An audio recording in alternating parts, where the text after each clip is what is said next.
महाराज जी नमस्कार। खूब स्नेह और आशीर्वाद दिल से।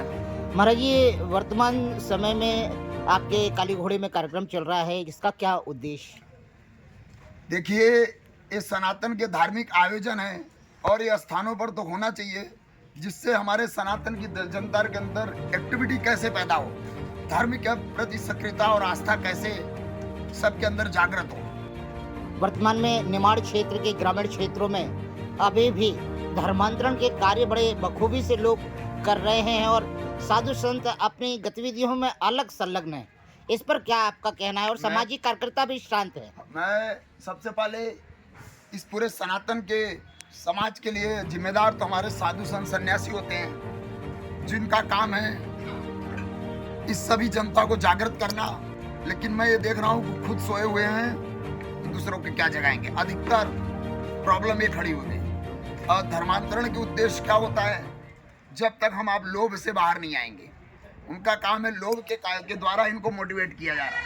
हाँ, हमने देखा जो भय से डर गए, घबरा गए, वो मुस्लिम हो गए कन्वर्ट, और जो लोभ में आ गए वो क्रिश्चियन हो गए। हमारे देश की जो प्रजातियां हैं जितने मुस्लिम हैं, सिर्फ दबाव में प्रेशर में कन्वर्ट हुए हैं। ये देखा जाए तो रियली मुस्लिम है ही नहीं, ये कन्वर्ट जितने हैं भारत के अंदर आज की स्थिति में, और जितने ईसाई है बने हुए हैं, ये सिर्फ लोभ के कारण रूपांतरण हो गए। और जिसके अंदर दम था वो आज सनातन और हिंदू अपने अस्तित्व को बरकरार है। जैसे एग्जाम्पल शिवाजी महाराज, महाराणा प्रताप, कई राजाओं की गुलामी अधीनता स्वीकार कर ली, मुगलों के, अंग्रेजों की, और कई राजाओं ने नहीं स्वीकार की, मरना स्वीकार कर लिया। स्वाभिमान उनके लिए महत्वपूर्ण है। वर्तमान में जहाँ पर वक्फ बोर्ड की दुहाई देकर जो मुसलमान हैं वो अपने ज़मीनों पर कब्जा किए हुए हैं, तो वहीं पर सनातन परिवारों में आज भी आर्थिक विपन्नता चल रही है। इस दिशा में सरकारें भी काम तो कर रही हैं, मगर वास्तव में धर्म संस्थान इस तरफ क्यों नहीं रुख करता कि इनकी बैसाखी बन सके, इनका सहारा बन सके? देखिए, एक्चुअली क्या होता है, यदि मैं रियली बोलने जाऊं तो राष्ट्र के अंदर इस हिंदुस्तान के साथ 1995 में जो संविधान बना वक्फ बोर्ड, ये उस समय के प्रधानमंत्री को तो फांसी दे देनी चाहिए या गोली मार देनी चाहिए। जो इस राष्ट्र की सबसे बड़ी रियली देखो सत्ता पर बैठ के हमारे इस हिंदुस्तान के साथ खिलवाड़ कर रहा था, वक्फ बोर्ड नामक और ट्रिब्यूनल कोर्ट बना के जो इस्लाम को, इस हिंदुस्तान की जमीन को कब्जा करने का एक बहुत बड़ा हथियार दिया है। जो आज तीसरे नंबर पर वक्फ बोर्ड के पास जमीन है, फर्स्ट डिफेंस, सेना के पास थर्ड नंबर पर रेलवे विभाग, थर्ड नंबर, तीसरे नंबर पर 19,54,000 एकड़ भूमि अधिग्रहित है। आज ये इतना घटिया संविधान है, कानून है कि हमारे पूरे सनातन के हिंदुओं को जगाने की आवश्यकता है कि तुम्हारे साथ यानी आपके साथ कितना बड़ा अमानवीय व्यवहार किया गया है। आज आपकी बंगला है, आपकी जमीन है, एक कानून ऐसा बना है, मकान है, वक्फ बोर्ड अपना बोर्ड लगा देता है तो बात खत्म हो गई। आपको सिद्ध करना है, उसको नहीं। और वो डायरेक्ट हमारे डीएम, डिस्ट्रिक्ट मजिस्ट्रेट, कलेक्टर को ऑर्डर करती है ट्रिब्यूनल कोर्ट, और उसके खिलाफ हम जा पाए ऐसी डिस्ट्रिक्ट कोर्ट, ऐसी अदालतें नहीं है डीएम कलेक्टर पर, सीधा आपको ट्रिब्यूनल कोर्ट, जो पूरे मध्य प्रदेश में एक ही होगी, भोपाल में। एक साधारण व्यक्ति वहां तक जाते जाते क्या होगा, वहां जितने मेंबर होंगे सब मुस्लिम वर्ग बैठा होगा, आपको विजय मिलने वाली नहीं है। इस तरह से देश के लिए घटिया कानून बनाने वाले तो उस समय देश की सत्ता में, कुर्सी में बैठने के लिए इस हिंदुस्तान के साथ बहुत बड़ा खिलवाड़ कर रहे थे और मजाक कर रहे थे। मैं ऐसा बोलना चाहता हूं, और इसके लिए हमारे सनातन को, जनता को जागना चाहिए और जागने की आवश्यकता है। आर्थिक विपन्नता की ओर क्या है आपका कि धर्म संस्थान आर्थिक विपन्नता सनातनों की जो चल रही है, क्योंकि अभी भी कई ऐसा है कि मुखिया ही परिवार का भरण पोषण कर रहा है और युवाओं में आलस्य भी फैला हुआ है, यहाँ तक काम चोरी भी है, बहुत सारी चीजें ऐसी आती है। इसमें धर्म संस्था का क्या रोल है? देखिए, आजकल कुछ धर्म संस्थाएं जातियों पर बांटने का काम शुरू कर दिया और जातियों को लेकर एक राजनीतिक षड्यंत्र शुरू हो गए, जिसमें सब संलग्न हो गए। इसकी विपन्नता, जातिकरण।